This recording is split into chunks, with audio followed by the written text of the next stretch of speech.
Hi, hopefully you can see that I'm standing. See?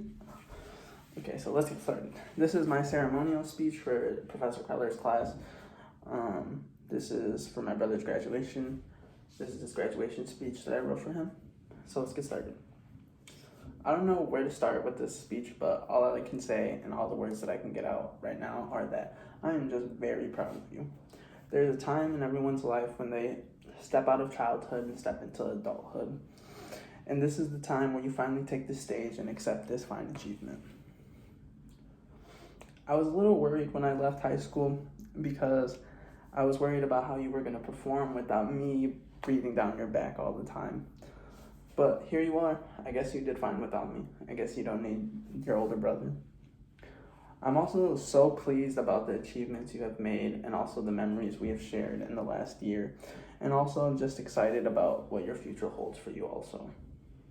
This is also a pretty bold statement that I'd like to say, but I think that Jesse was one of the best student athletes our school had roaming their halls.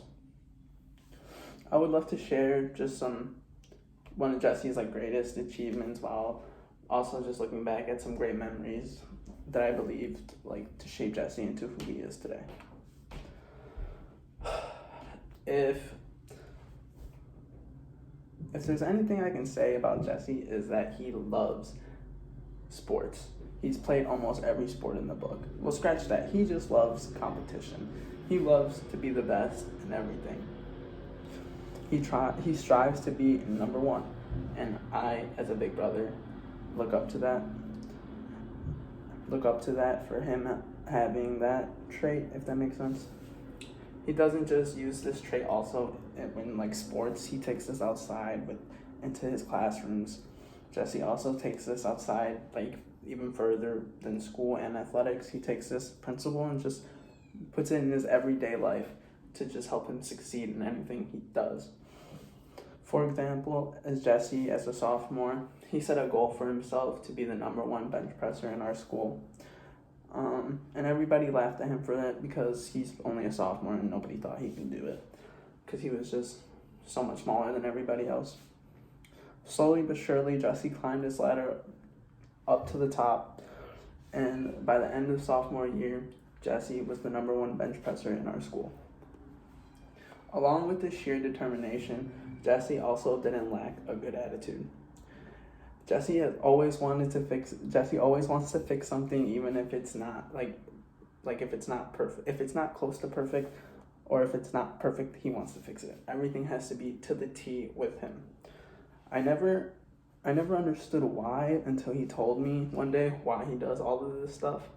He says one day we're gonna look back on all the stuff we did and ask ourselves, was that the best you could do? And if your answer is no, then in your life you subconsciously just live a life of regret because you're selling yourself short on some areas. What else are you selling yourself short in, So, I mean, if he follows this motto, and he's achieved so much, I understand why he does it and why he lives by this. For example, Jesse also as a freshman started for the varsity football team, his first year ever playing football.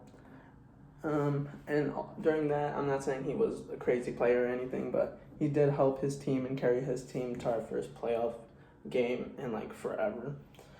And after that, Jesse also said, after his first year of football, he said that he was done. He said it was too easy for him as an individual and he wanted something harder. So seeing that in him also just sparks fire in me to see that my brother just is changing so rapidly. His mind is just I don't know, he's a different person. So as Jesse does go out to find and try to look for another sport that he could get a challenge out of, he finally agrees and buckles down and decides to join me in my swimming and water polo season. From then on out, me and my brother honestly became the bestest of friends. We used to do things from pranking our teammates, from taking their clothes out of their locker rooms and then throwing them down the laundry chute so they would have to go run around the school in their Speedos and try to find their clothes. Or even hiding our coach's keys from them so they couldn't leave practice, but we could. Also, my other favorite thing to do with him is just mess up the other team's locker rooms when we'd go to other people's schools. It was honestly such a good time with me and him on the same team. Honestly, we were a force to be reckoned with. On top of all that, Jesse was a starter for our water polo team, and he helped us get our best record in all of water polo. We went 22-8. Furthermore, I think Jesse, 4 years of high school has given him a good chip on his shoulder. I feel like so many people in high school are so young and impressionable, so they follow and try to fit in. But that's not the case for my little brother, because the ways of his thinking and him settling for failing is never an option puts him in a different category than everybody else. I'm so proud of my brother, and I can't wait to see what else he accomplishes, and I also can't wait to see what's in store for him in his next part of his life.